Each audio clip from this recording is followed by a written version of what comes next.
Hey guys, welcome to 6 Minutes for Wednesday, October 12th. I am Jason Fulmore, SE Wrestle, and today we are talking Super 32, specifically from an official's perspective. I got an opportunity to talk to head official George Dixon about the tournament, his role in the tournament. He's been the head official now for quite a long time, kind of what that means. We talk a lot about a ton of things, not only related to Super 32, but officiating, an official's perspective, in handling big tournaments, top quality action, that sort of thing. Before I get to that, I want to make sure that I make you aware of the Super 32 Fans Guide, which should be put on the Plus part of the website tomorrow. I'm going to do a quick 6 minutes. It's never quick, is it? I'm going to do a quick a video preview of it as well, but much more information probably will be in the Fans Guide as opposed to what I'm able to do via video. So make sure you check that out. And yeah, I mean, it's Super 32 week, so that's what we're talking about. I hope you enjoy my conversation with George Dixon. All right. Here with George Dixon, head official, Super 32. Hey, George, how are things? Great, Jason. Great, man. Getting through, getting prepared for this weekend. Yeah, it should be a blast. And you are the head official at Super 32. Been the head official for a long time, right? Yes, sir. Going back to maybe '08 or so, somewhere in that range. Wow. So you've actually not only have that mantle, but you've actually seen the growth of Super 32. Yeah, I have. I was the first, if you will, out of area guy to call the tournament.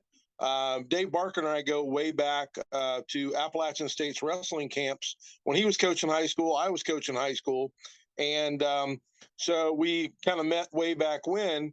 And he was coming to high school nationals in Virginia Beach. Had kind of been on me to come and referee.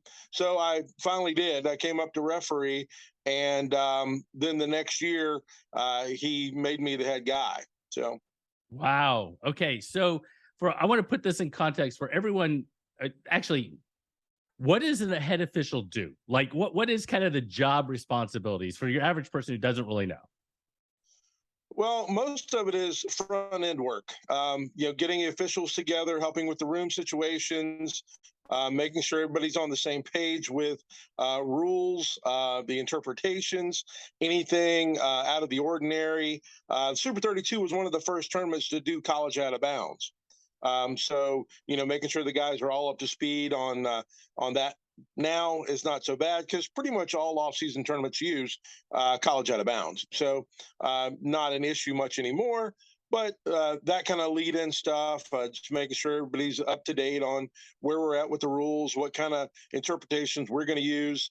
Super 32, we obviously no headgear, those kinds of things, but we were one of the first ones to go with no hair rule, no facial hair. We didn't worry about that, that kind of thing. We've tried to be. Dave is very good about being proactive, and I've been very lucky that he takes my advice on a lot of that stuff to advance wrestling because we see where it's going. Yeah. Okay. Cool. So let me ask you a personal preference. Do you prefer to be on the mat calling, or do you prefer to be kind of because you're kind of just monitoring a lot of things once the tournament gets going? Do you have a preference? Well, for now, I love being on the mat, and you and I have worked together, and you've seen me at tournaments where I'm on the mat. Right. I enjoy that. It gives me a chance to not be the guy. I'm just a guerrilla worker. I get out there, I do my thing, I take care of business on the mat. As the guy in charge, you have everybody's mats you have to be concerned with. Right. You have issues that you have to think about as the head guy. We all know that as we age, the bodies don't do what they used to do, how they did it, right? So Right. I'm fully aware, and I've worked to put myself in a position so that I can be more administrative in certain roles. NHSCA, I am no longer on the mat. Coordinator of officials for them. South Carolina, I'm now the director of wrestling officials for the state of South Carolina this year. So I'm pushing myself in those directions because I know I'm getting to the point, mid 50s, that I'm not going to be on the mat as much. You know, Yeah, that hurts my heart, but I totally understand where you're coming from with the mid-50s comment. um, so yeah, so, yeah. so yeah, so is there is there a bit of being the head guy, is there a bit of stress that's involved in terms of, just keeping tabs because Super 32 is so large. It has so many officials, so many kids, so many coaches, so many mats going on. It's got to be a different kind of feel as compared to a different tournament. It is because it is such a tough tournament. You've got great wrestlers from across the continent. They're excellent wrestlers. You have top level coaches coming in from again coast to coast.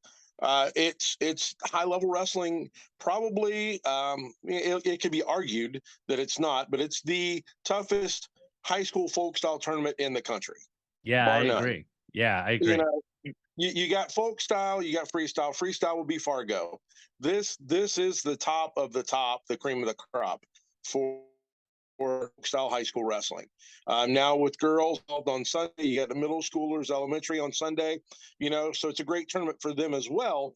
But high school boys, it's off the charts. You've got at any time, and I know you've gone through the rankings your Right. show earlier today, where guys are seated or whatever. There are like the 120 weight class. You've got like the top 8 kids in the nation in that weight class, plus a bunch more. So you have guys that are, nationally ranked top 25 that they won't place. I, They're not going to sniff a medal. isn't So that crazy? it's tough. Yeah, it is tough. Is it is it a challenge having freestyle with the girls going on the same time? Well, with the girls going on at the same time, I have a good friend of mine, Kurt Weinberger, out of Eastern PA. So he is my head official for that. And he Okay. takes care of that. This year we have 6 mats. We are doing 3 man mechanics for the freestyle for the girls. Okay. So yeah, so that'll go through. They do have a video review process for them, not until the semis and the finals, which is the same with the boys' side. The little kids don't get a video review, but we do that, and it's been very successful for both. I think we make sure we get things right with the video review because of that. Yeah. So actually, I'm glad you brought up the video review because I think that's an interesting component and something that kind of falls on your shoulders because you're the person who's going to be the person who's reviewing it. Is there something that you're kind of looking for? Okay, you repeat that part. You faded out on me. No worries, no worries. So I'm glad you brought up the video review because it is an important piece, and you're the person who's doing the video review. So is there something you're looking for specifically, or how are you trying to interpret that? Well, there's a lot that goes into it. We follow the NCAA guideline for the video review process. So, we go over, or I get called to the mat. They throw out a monkey or a, ghost or a witch or a goblin or whatever it happens to be that they're thrown out from the corner. I ask the coach. I don't talk to the officials. I ask the coach, Coach, what is it specifically that you want to review? So I want to make sure I get exactly what he's looking for because it may be something that I'm not expecting. He may surprise me. But they throw out whatever their challenge is. And so I go to the video, I look at it for that thing they were looking for. Now, sometimes there's stuff on there that they didn't ask me to review. I see Hmm. it and I'm going, man, this guy challenged the wrong thing, but I can't rule on that. I can only rule on what he wanted me to challenge or to look at. So I do, and then I come out front and I give my answer, whether it be confirmed, it stands or it's overturned. But it just like college football, it has to be something that is concrete. It's there that I'm going to overturn a call or I confirm a call. And a lot of times if it's a stands, it's just there was nothing either way to lend validity to it being confirmed or overturned. So Yeah. for me, for officials, a lot of times you guys, the coaches, don't know the intricacies of the rules. There was one video review I had to overturn. Um, when the hand is across the back, past the midline, you can't give the one yet. It's not an escape, and the hand was all the way across to the hip, grabbing a hold of the obliques on the other side, and the referee awarded one for the escape. It wasn't one yet because the arm was still across. And it was one of those situations right at the end of, I believe it was the end of the third period. And it was just a bang, bang. The ref threw one. The coach challenged, and it was a good challenge. It wasn't one yet. So, it's you got to know the intricacies of the rules. I have to rule from that, and then we move forward. And sometimes you're the referee, it goes for you. Sometimes it's the coach and it goes for you. But I don't want to be influenced by the referee. I know these guys, I know them well. I bring them in from 20 plus states across the country. So I know they know their job, and they're very good at it. They're professionals, excellent officials from everywhere.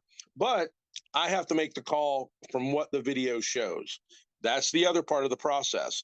I can't rule on what was seen across the mat. I only have the video angle to show me. And if it doesn't show me, I can't change anything. Now, the Yeah. ref may have called it a certain way. The coach may want to see it a certain way, because of his bias toward his kid. But I have to go from the view of the video. And if Right. it doesn't show it, I can't rule on it. It may have to stand because there's no video evidence. It's gone so far as the action goes out of frame on the video because whoever was working the camera didn't move the camera. The call has to stand because the video didn't show anything to help me. And Right. I've been on the other corner of the mat and saw the situation happen. And I know what the call is going to be. But when I get over to the camera doesn't show it. The call has to stand. I can't overturn it by what I saw. I can overturn it from what's on the video. And the video didn't help me. Yeah. So I actually was going to ask you that question, and that is, it different perspectives obviously have a huge role, and I think that maybe coaches need to keep that in mind when they have to know that that's the angle that is being shown when you go ahead and try to review something. Absolutely. Absolutely. Yeah. Wow. Can you I'm glad you gave a really good explanation or a good description with the hand across the back, because I think that really kind of helps. Is there one call that is maybe challenged more than other calls or more difficult to kind of make a ruling on than others? Well, probably the most wanted call from a coach's standpoint is a control situation. And, control for an official is what he feels control is oftentimes. Right. And so I have to go in and look at the video. And a lot of times they're getting it bang, bang. I have a chance to back it up, speed it up, back it up, speed it up, and I get multiple looks at it. And I can look at the clock counting down time. So, and that's the other big one is did it happen within time? So those are my two big ones that I usually get called on. And the camera, it's got the time. It has to have the timestamp. So I can see the clock counting down, and I know there was time on the clock when the two was gotten, when the takedown was achieved. Right. Right. So there was control, and there was 1 second on the clock. So I can either go, yeah, the referee was right. There was time on the clock. Sorry, coach, you're wrong. Or it goes the other way, and the ref didn't call it, but there was time on the clock. So it can work in either direction depending on what's happening. As you know, with information, how do you twist it and turn it in your favor? Well, this one, it's not a favor. That's what the camera showed. You Right. know, my old football coach used to say, "The big eye in the sky don't lie." You know, the camera's got it. The timestamp is there. Right. The takedown was secured, and there's a second on the clock, so we're good. It It's is what it takedown. is, right? It shows What that, it is. and that's the way it is. Yeah. Yep. So maybe the referee was a little slow throwing it up. The coach challenged it. He was right. It was. Or the coach was wrong because the ref did throw it up and it was bang, bang. He got the call right, and the coach wanted to challenge it. It wasn't. But, you know, I'm looking at this as video evidence, and it is what it is. All right. Two questions left. So question one has to do with Super 32, and we've talked a lot about it, but you've made mention of the quality of the wrestling that's going on. You know, lots of really tough calls, especially as you get to that day two and everything else that's going on. How do you? What's the kind of the conversation you have with your officials on that day two? Day two, the morning of, we have our meeting, and we go through everything. And all right, guys, great day yesterday. You know, hiccup here, hiccup there about whatever. Hmm. So here we go into day two. The guys in the front room that are doing the quarters, the semis, that kind of stuff. Those are the guys. Not that the guys in the back room doing the middle school, elementary aren't great officials. And you guys, most people don't know this. I do a wholesale flip flop each year. So the guys in the Oh, back room will be in the front room the next year, whereas these guys are up here this year. oh So wow. those guys Okay. are all, yeah, they're all good enough to be there. So they're going to get an opportunity next year to be in the front room. So I can't lose good officials because they don't get to call the finals, you know, Right. but they Right. get them every other year. They get their opportunity every other year. So that works. But the guys know that coming in. But I just tell them, look, the heat is up today. All right. You guys in the front room, the heat is up. The pucker factor increases exponentially. You know, these coaches are going to be way tighter. They're Right. going to be much more on edge. You know, so you do your thing, be calm, go out there and just take care of your business. Don't let the heat get to you. Mhm. And most of them do a very good job with that. Right. Nothing's different today, other than the coaches are going to be more tight. The kids, they may be a little more tight. Usually, they go out there and wrestle and they do their thing. Yeah. So for us as officials, we have to do the same thing. We go out there, we call it the same way we always call it. Make Right. your calls, put yourself in position to make the good call, and be our job is to communicate. Make sure you're communicating what's going on, whether it be verbally or through signals, your body language. Those are all things that people look at to make sure you're on point. And for you to be on point, you're communicating. We That- communicate verbally to the table and to the coaches.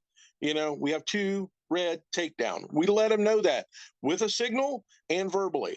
You know, so you do that, you don't get anybody upset as much. Yeah, the bias of the coach wanting a call a particular Right. way, Right. but for the most part, you go out there and communicate, do your job. You don't have a lot of issues. And here's something people might know, might not know. Coaches don't like to be surprised.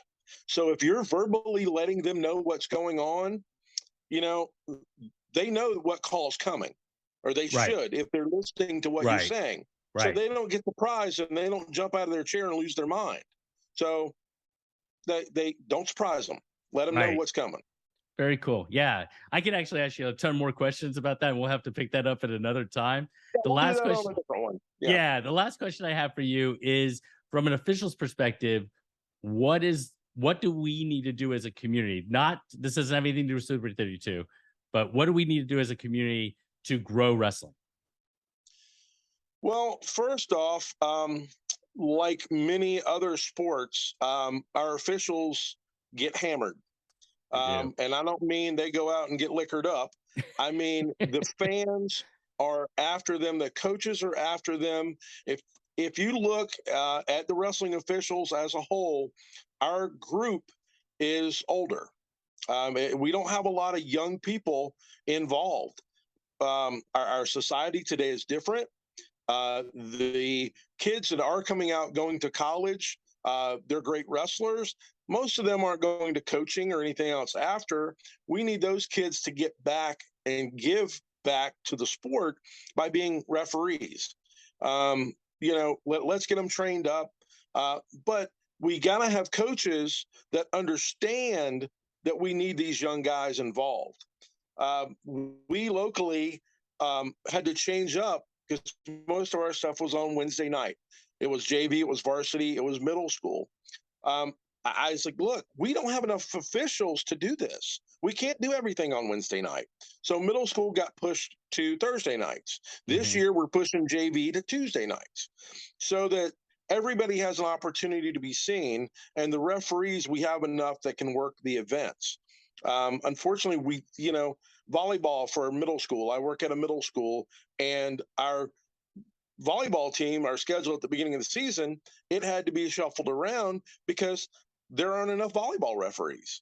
It's the same with soccer and so many other sports. So coaches and parents don't go out there, and it's not all about the W. Yes, you want your team to win, but if you're being so aggressive and targeting the official in such a negative way that they don't come back, that's going to hurt the sport in the long run. Agreed. So from that standpoint, the officials, they need to be, I won't say handled with kid gloves, but give them a few years to get their skin thickened up so that they can stick with it. Yeah. Right. The kids today aren't, and I hate to say this, they're not as tough as they used to be, which every generation I'm sure has said that, even going back way before us. Right. But the kids aren't as tough, and mentally, they need to be eased into it so that they can have an opportunity to become a 20-year official. Right. But they got to get a start somewhere. Right. Now, the other thing is coaches, parents for the kids. Let the kids wrestle, have fun. It's got to be fun, especially at the lower levels with the elementary and the middle school kids. Right. Sure, when they get to high school, you got to hammer them a little bit harder. You got to get on to them a little bit more, tough love. But the little kids, gee whiz, let them have fun. Right. Let them have some fun. So I agree. My 2 cents. No, and I asked for it. Like, so you gave me your $1. But no, I totally appreciate it because I think that's a from an official's perspective and somebody who try to give everyone the not the benefit of the doubt, but trying to understand multiple perspectives. And from an official's perspective, it can be a thankless job. It can be tough. So we have to be thinking about that as we move forward. So definitely. Absolutely. And see, I have empathy for the coaches. I was a high school coach wrestling and football for 10 years. Right. So I get it. And I empathize with those guys and gals that are coaching. But you gotta give a little bit of leeway to that. It doesn't need to be an adversarial relationship. We should be able to get along. One real quick one. Yep. I reffed high school and college. I was doing a college match at Appalachian State. After the match, and Coach Mance, who was, I know Mance well, he during the match was all over me, the whole match. After the match was over, I go out for an adult beverage and some pizza. He winds up with 2 or 3 other app people at the same place. He invites me over. Hey, come sit with us, whatever. I'm like, you want me to come sit with you after the way you just treated me all night long? Really? Come over and have a beer and sit down. Come on. So we talked, and he's like, you did your job. I did my job. I have to, work for my kids and try to get, the best out of them. So, no hard feelings. You did your job. You did a good job. You called a fair match. But my job is to kind of get after you a little bit. Yeah. The difference is That's college. High school, middle school, elementary, you got to give those guys a chance to get good enough to make it to the college level, Right, you know, right. and be able to call matches. And that happens with time, experience, you know, but we don't need to be adversarial all the time. And wrestling is that sport where when you're done, you can go out and have a beverage with the coaches, you know, with parents usually, and it'd be okay. Well, and we're all a community. I mean, we are. I mean, every single aspect, it all works because everybody has a role to play, and we're a community who have this connection to a sport that isn't really known by lots of other people. So, so we should have, an understanding of other people's perspectives as they're coming to it. And I think that's where we Absolutely. need to do some education as far as parents go, and understanding that, a coach has a role to play, the official has a role to play. We each have our things that we have to do. But at the end of the day, we're still part of this community. Absolutely, and it's nationwide again. I did JUCO. I wrestled out in California, finished up at Appalachian State. When I was in California, I made lots of connections, lots of people, and you and I were both at the Elite Eight a couple of weeks ago, Yep. and there was a California team there, and I had a coach come over and talk to me after, and it was a stalling situation. And it's all about when the boots come in with the guy standing up from the bottom. Hmm. And so he came over to ask me about that. And so I explained to him what the rule, what is there, and what the intent of the rule is. And so he's like, okay, I get it. Well, then we started talking a little bit more, and where I wrestled and he wrestled in California, and so we knew some of the same people out there. And dude, I'm on the East Coast, he's on the West Coast, but there's that connection. So Absolutely. Absolutely. Well, George, I appreciate you taking the time. Best of luck this weekend. I hope it's bland, no excitement whatsoever as far as from an official's perspective. And I appreciate you taking the time to do it. excellent, Jason. I thank you. We'll see you this weekend. Safe travels. All right, man. You take care.